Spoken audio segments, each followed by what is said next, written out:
Good afternoon, good morning, whichever it may be, to all the wonderful people out here that are joining us for our opioid addiction and Narcan training. Let's start with this very simple statement. Unfortunately, it's not a good one. The United States is in the midst of an opioid abuse and overdose epidemic ratings. And we're talking about just not kids, we're talking about middle age and senior citizens are part of this.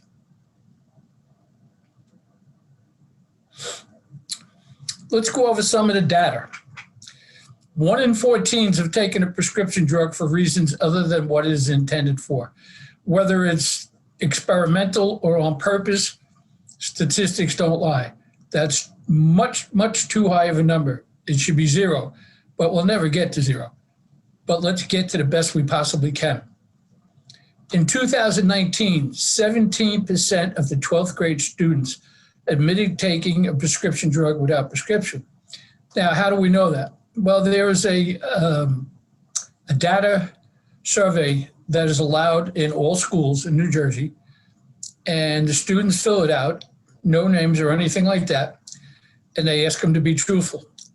And imagine if 17% of them in the 12th grade admitted taking a prescription drug, there's probably more because some of the kids are still very wary of putting down what the truth is. So that 17% is just a baseline, and it's greater than that. We're in trouble. We have to work on this program. Opioid-related deaths have quadrupled in 35 states since 2015. More than 90% of adults who develop a substance use disorder began using before age 18. It's a pattern, it's a fallback. It develops sometimes as people get older, and other times it stops when they're young. But the problem is that 90% of them developed it, before the age of 18. Every 12 minutes, a person in the United States dies of a prescription drug overdose. Every 12 minutes. That means this is going to take probably about 30, 45 minutes, and how many people are going to OD during this conversation that we have. CDC rates indicate same for 2019 as 2018 at present time. We do not have the rate yet for 2020. They're working on that, but when that comes out, we'll update this. Fentanyl use most likely will show an increase in cause of OD at the end of 2019. Not most likely, it definitely will. Fentanyl is now being used in so many other things that it's just a major problem. Why do some people become addicted to drugs? Most drug affects the brain's reward circuit with dopamine. Feeling good. The brain thinks that we have now it is being rewarded, the whole body is rewarded because that's what the chemical will do. Overstimulation occurs, which of course creates the intense high that leads to repeat use. Now, many of these drugs, the intense high doesn't last very long, but it's such a rush that it's just so addictive. Some of the other things why they do it, escapism. We're trying to run away from our problems instead of finding a solution to our problems. We're trying to ignore something that we shouldn't ignore. We have to get better mentally and physically. We have to develop better coping skills. We have to not try to escape things, but take the problem on and correct it and do the best we can. Or don't be afraid to get help. Escapism is like having a big party and taking all the china after the party and throw it in the garbage because you don't want to wash it. Doesn't work that way. Escapism is running away from reality. Peer pressure. There's a lot of different types of peer pressure. One of the peer pressure most of the time is with the kids. Going to a new school or belonging into a new team, or just the kids that you're hanging out with, or changing the group that you're hanging out with. And what happens is that the peer pressure put on you so you can belong is sometimes involved in the drugs. We have to understand that peer pressure is not the way for us to go. We have to be individuals with intelligence, common sense, and hopefully the right direction in our life. And of course, there's always curiosity. Curiosity means that it killed the cat, it don't come back. Curiosity can kill you, especially nowadays with the fentanyl that's around. Don't be curious about something that has no value to you. It does not have a value. Narcan. It works by counteracting life-threatening depression of the central nervous system and respiratory system. Here's the key. It allows a victim to breathe normally. You can OD from some drugs and it affects the heart. It's a heart OD. This is not a heart OD. This is from the brain. That's the difference. What happens is that the brain will stop the respiratory system and they'll stop breathing. Okay? It overcomes that. It's a non-scheduled prescription medication. It only works with opioids in the system. It has been used mistakenly sometimes for heart attacks. We'll talk about the difference between an opioid OD and a heart attack. They're very, very similar. Usually used by emergency personnel, but can be administered by any minimally trained person, such as you folks out there. School nurses are trained due to New Jersey governor signing a bill that all high schools must have Narcan in nurse's office and be the person to administer it. It is suggested, and this is the suggestion I've done because I've done many of these trainings with school nurses. It's suggested all schools have it, not just the high schools. Okay, this is a problem with younger kids in middle school. I had to go to Patterson one time because of the stuff they were buying on the street that was in gummy candy, and the kids didn't understand it. But besides that, all schools have to have it because sometimes you're going to have some parents or other people walk through those doors that are under the influence of AOD right on you. Makes no sense not to just have it in high school. You need to have it in all schools. And most schools do. Okay, you never know what can occur from people that come into the school and the other reasons that I said. Narcan has no potential for abuse. It can't help you get high, okay? It can't do anything except stop an opioid overdose. If you look over to the side, you see the Narcan nasal spray. This is the one that I suggest the most. And there's a better picture of it later on, and I'll explain to you why I think it's the best one. Some people who suffer from heroin addiction have it with them. They carry it with them. When I took my training in New Jersey, a certain county sheriff's office did the training, and they told us a story that was absolutely amazing. They had a person that called up the detective bureau, actually, and said that he had a problem at his diner that he runs. He opens up. He said that his diner was L-shaped, and in the back corner, the smaller part of the L and out of sight, there were a lot of addicts that were coming, okay, or people that were using, et cetera, et cetera, et cetera. And what they would do is they would sit down at the table. The waitress would go in the back and take a small order. It'd be coffee and this and that. Not too much. They weren't going out to dinner. They were going out for another reason. And there would be a good number of people there. And after the waitress brought whatever they wanted, when she would walk away, then the first thing they would take out of their pocket was not their opioids. They would take out their Narcan and put it on the table. Everybody was carrying their own Narcan kit. And then they were doing whatever substance they were of choice they were doing. This way, if one of them OD'd, the other one would take that person's Narcan and administer it. This was done by videotape. When the Detectives Bureau went in there, they videoed the diner, set up cameras, and they watched this, and they used it in a training film.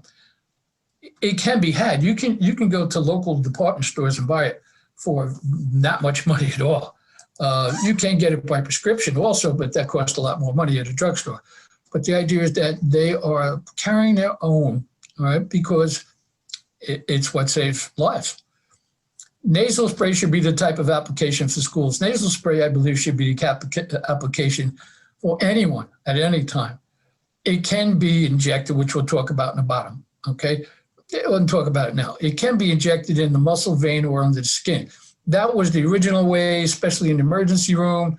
They would come in and say OD, opioids, and they would inject it. Very, very seldom that was injected. Two types. Make sure you know what type was purchased by your district or your organization that you belong to, and so on and so forth. So you have the nasal spray, and there's a couple of different types actually now of the nasal spray. But that's how it's going to be administered. And next thing we'll be going over on how to administer. So the steps to use Narcan, you have to recognize, make sure what the symptoms are. We will go over them. You will then respond okay? Administer it even if you're unsure, because it can't hurt you. Reverse will help victim to breathe. Remember I said there's a difference. Be cautious when reviving victims, because when they come through, they can be very, very agitated. It can be violent for two different reasons. The main reason is that once they go into reversal from the Narcan, it means they're going into withdrawal, severe mental withdrawal, physical withdrawal. They can become very agitated. They're also not going to be real happy with you because you took their high away from them, all right?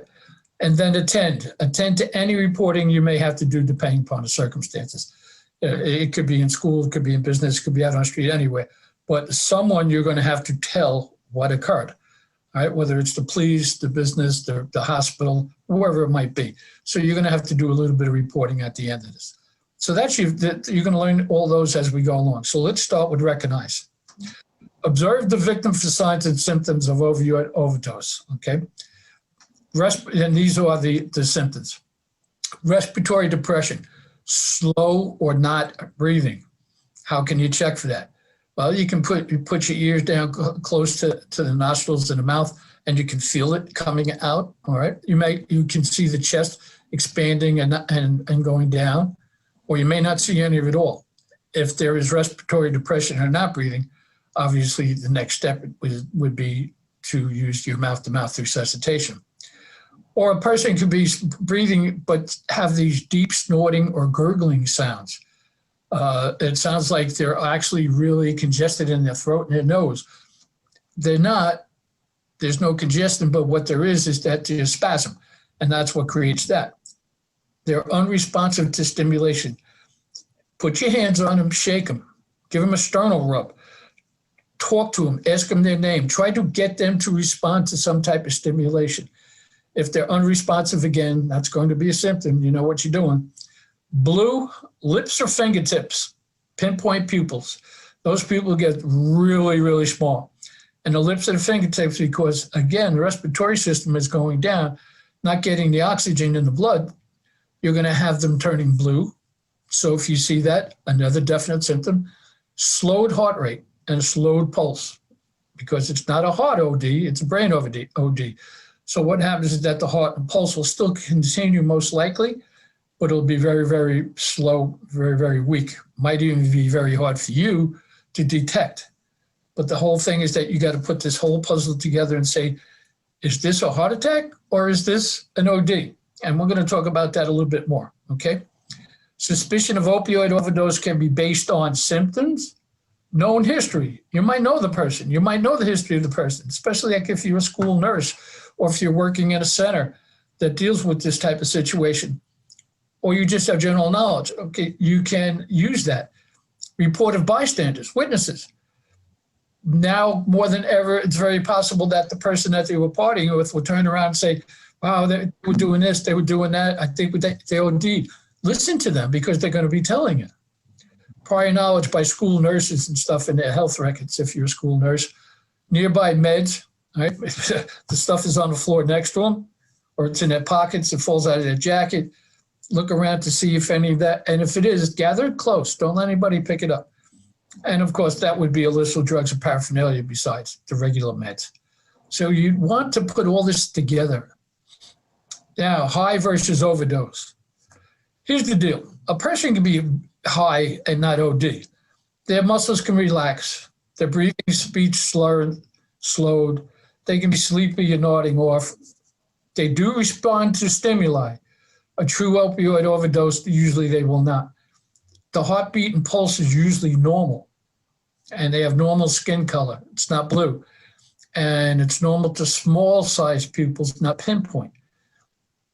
This person is probably just high. They're probably very, very high, all right? But if the person OD, it's pale, clammy skin, shallow breathing or none, like I just said before, infrequent speech or none. Sometimes they really can't respond. Deep snorting or gurgling, unresponsive to stimuli, slow heartbeat, pulse, blue color, and pinpoint pupils. So you can determine whether they're high or OD, but again, we're going to go back to this statement. If you suspect OD, you can give the Narcan. It can't do anything to harm them. How are you going to respond? Notice those three numbers up there up top are the first things. If you think they are OD, call 911 right away, you or someone else. But when you call 911, you have to let them know, I have a person at such and such address, suspect of OD, overdose. Let them know, because they might have a special unit that goes to those type of things, and they know what to expect when they get there, okay? You're going to be requesting advanced life support. That's what you're talking about when you tell an OD. Place the victim on his or her back. Make sure that you check the airway for blockage. Now, we have this virus, and I know what you're thinking right now. How am I going to get this close to this person? That's a decision that you're going to have to make at a particular time. They do have packages where you can protect your mouth and things like that, and they have gloves and all. But again, what you're going to have to do is you're going to have to make a judgment call on that yourself. But you're going to place the victim on their back. You're going to check the airway for blockage, remove anything there. That's a very simple move. You put your finger inside of their mouth, bring it around like a hook, and scoop out anything out of that area like your finger is a hook. Hopefully you'll have a glove on, okay? If using a mask from a kit, pinch the nose, then mouth over mouth. Put the mask on if it's in the kit. You're going to give 2 deep breaths. Make the chest rise. When you give the breaths in, pinch the nose, close the mouth, turn your head and look down at the chest to make sure that the chest has risen. Try to see it in the corner of your eye as you're giving them out, because then you know that you got a tight seal, you know that your breath is going into them, and it's going to make a difference. You're going to save a person's life, okay? Give 1 breath every 5 seconds. Now, you notice that this is not CPR. This is not chest compression. We don't need to do that. We have to deal with the respiratory system. We have to deal with making sure that if they stop breathing, they will still get oxygen into their system.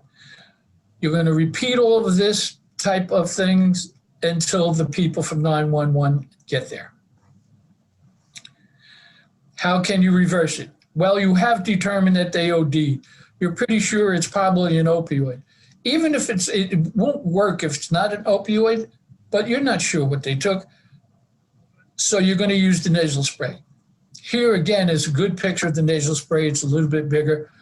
You grasp it with your index and middle finger and your thumb on the bottom of it. You're going to take that and you're going to administer the Narcan to the person that has OD. First thing you're going to do is you're going to place the person in a recovery position. That means on their side, one arm extended under their head, the other arm under their chest, okay, and then the knees bent. This is what you call the recovery position. You're going to stay with the victim until help arrives. Be careful if the victim becomes agitated, like I told you before. But then you're going to administer the Narcan. You are going to place that nozzle, okay, the white tip of it, all the way in until their nasal opening touches your fingers. That's how far in you have to go. Put it in there, their nasal opening is touching your fingers, then inject by pressing with your thumb into either side, doesn't matter. Inject all of it, okay? There is only 1 spray per one of them. So you inject it all the way. Now, get a little bit of distance away from them to see if they start to respond. While that's happening, you or somebody around you and all can gather any prescription found on or around a victim and process according to your policy. Most likely your police department comes, they're going to get it. But gather it up. Don't let it disappear or have someone just hold on to it until help comes, okay? The Narcan blocks the brain receptors, and this is how it works. The spray that goes into the nostrils, okay, blocks the brain receptor and knocks the opioid substance from the receptors in the brain. If you think about it, what's happening is that when they get high, they take the substance and it's going into them. It's usually it's now snorted.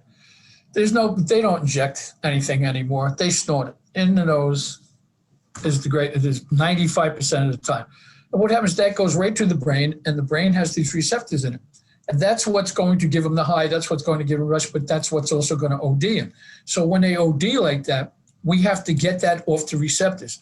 What's the chemical that does it? This, Narcan. It actually takes it right off the receptors, blocks the receptors. Now, sometimes it doesn't get all of it, and the person doesn't come back very quickly. You shouldn't wait more than 3.5, 4 minutes tops to see if they revive. If they don't revive after 3.5 minutes, I'm going to say 3.5. Then that will revive by 3.5 minutes. You will give them a second nasal spray if you have one, and hopefully that you do, because sometimes it takes two, all right, not just one.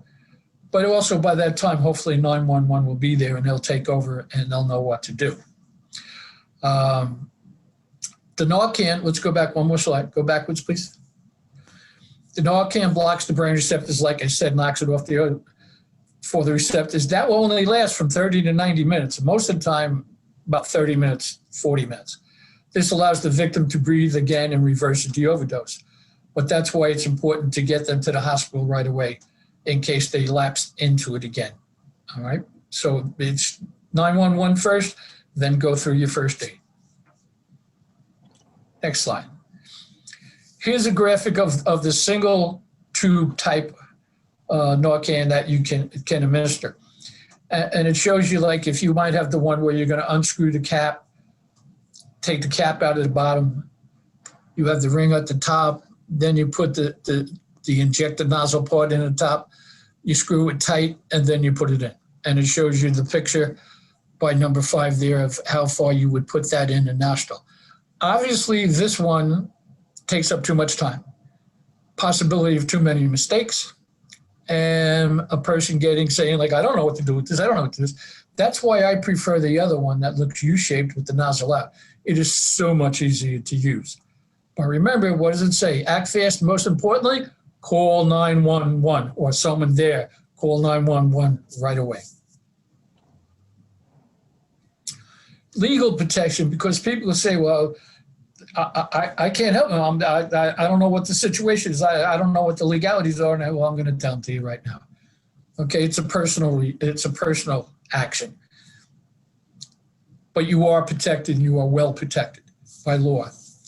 In New Jersey, the Overdose Prevention Act basically says that whatever first aid you give, which is appropriate, you can't be held liable for.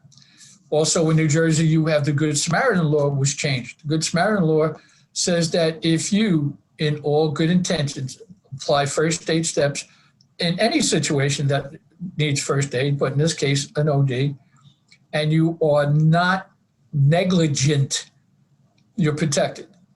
Negligent means you're going to cut his nose off, or you're going to do something drastic or ridiculous. That's negligence, okay? That's gross negligence. If you do the best you possibly can to help a person, you're protected by the Good Samaritan law. No one's going to be able, well, they could file a lawsuit, it gets thrown out immediately. You don't even have to worry about it. And of course, the last one was the Assembly Bill number 4177, approved in the Senate, then promoted to Bill 2967 that was signed by the New Jersey governor. It requires Narcan in every high school in New Jersey, school nurse office to house it, school nurse to administer or train employee designated by school policy. Screening, brief intervention, and referral to treatment is mandatory. That is the one that covers all the schools for sure. And it actually covers not only the high schools, but every school in the state of New Jersey. Between these 3 laws, and there's no gross negligence, you haven't thrown them under the bus, okay? You are covered, so don't worry about the legal protection. Next slide. If you would like to see a video demonstration, okay, we can do that. You can view the video of Narcan administration on YouTube, and you can search for Narcan, St. Mary's County Health Department, clicking on the arrow. Narcan nasal spray is not a substitute for emergency medical care. As with any drug, you need to be aware of important safety information concerning its use.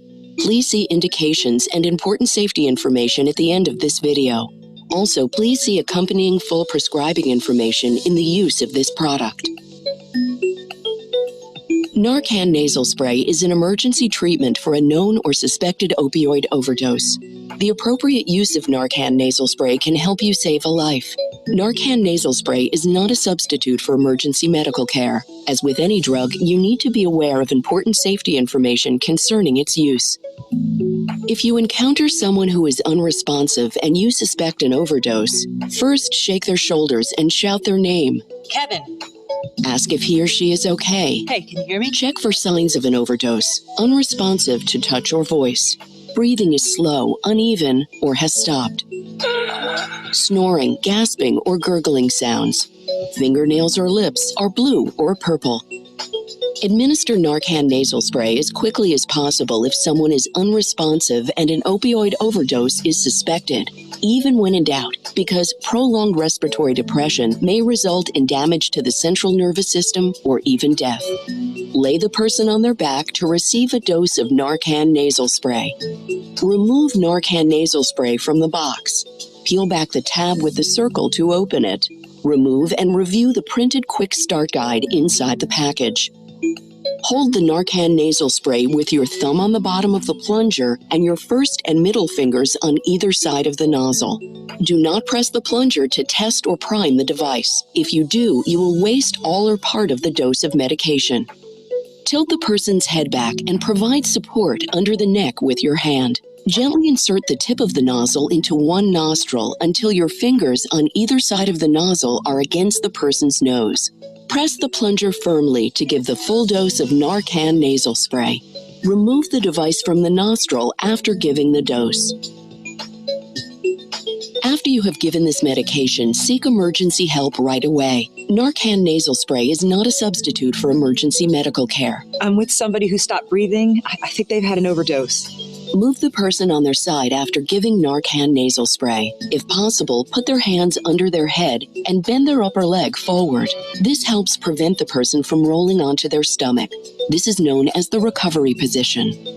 Continue to watch the person closely. If they do not wake up or respond to your voice or touch, or if they do not seem to be breathing normally within 2 to 3 minutes, use a new Narcan nasal spray to give an additional dose in the other nostril. Acute opiate withdrawal symptoms may occur from use of Narcan nasal spray in patients who are opioid dependent. Symptoms include body aches, diarrhea, increased heart rate or tachycardia, fever, runny nose, sneezing, goosebumps, also known as piloerection, sweating, yawning, nausea or vomiting, nervousness, restlessness or irritability, shivering or trembling, abdominal cramps, weakness, and increased blood pressure. When the emergency is over, put the Narcan nasal spray back in its box and throw it away in a place that is away from the reach of children. In addition to watching this video, please read the quick start guide that comes with Narcan nasal spray before using it. Talk to a healthcare professional if you have any questions about how to administer Narcan nasal spray. Please read the indications and important safety information that follows. Store Narcan nasal spray at room temperature between 59 to 77 degrees Fahrenheit, 15 to 25 degrees centigrade. Do not freeze Narcan nasal spray. Keep Narcan nasal spray in the box until ready to use. Protect from light. Replace Narcan nasal spray before the expiration date on the box. Keep Narcan nasal spray and all medicines out of the reach of children. Indications: Narcan naloxone hydrochloride nasal spray is an opioid antagonist indicated for the emergency treatment of known or suspected opioid overdose as manifested by respiratory and/or central nervous system depression. Narcan nasal spray is intended for immediate administration as emergency therapy in settings where opioids may be present. Narcan nasal spray is not a substitute for emergency medical care. Important safety. Okay, so the best method in theory and education is verbal and visual. So you now have had both. But The information. is this very simply. 911 first, then attend to the person. It's like you're on the airplane. They said, if it stops and the air things come down, put yours on first, then put on someone else's, the child or whoever might be with you.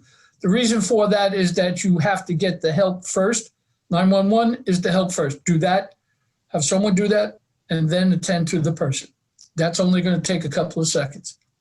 Now, the references that I have used, obviously, New Jersey state law, especially for the coverage, CDC for the up-to-date statistics, opioid fact sheet from the United States Department of Justice, Horizon Blue Cross Blue Shield of the New Jersey Pharmacy Department. They were very good to me at this particular time. I was able to give out a lot of the Narcan when I was doing this, but since that time they've had to stop.